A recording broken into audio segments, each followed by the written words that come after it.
frère de Brigitte Macron et le deuxième depuis que la première dame tout-terrain se trouve à l'Élysée. De ces personnes qui préfèrent fêter ceux des autres plutôt que le sien, l'épouse d'Emmanuel Macron n'a pas prévu de grandes célébrations pour ce jour qui reste malgré tout un peu à part dans l'année. Bien évidemment que l'ancien professeur de lettres et de théâtre sera couverte de délicates attentions en ce samedi 13 avril 2019 et qu'elle recevra des messages de ses proches, mais rien de plus qu'un dîner en tête-à-tête avec son époux pour cet anniversaire qui marque ses 66 ans. Si la différence d'âge entre le président de la République et la première dame continue de faire parler, il n'est pas un tabou pour Brigitte Macron. Ce n'est pas quelque chose que j'ai fait. Je vais vieillir.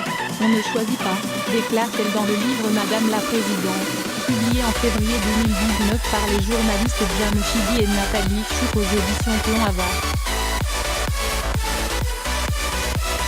La première dame préfère même jouer la carte de l'humour lorsqu'elle est attaquée sur son âge ou bien que son époux est critiqué.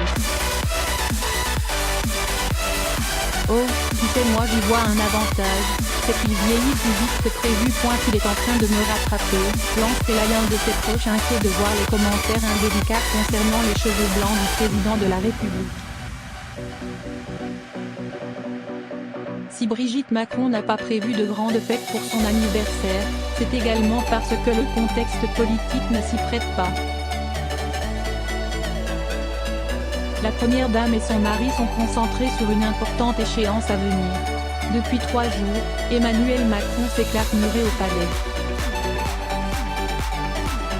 Son agenda officiel a été vidé de quasiment tout rendez-vous, est-il rapporté dans l'édition de ce 13 avril du Figaro.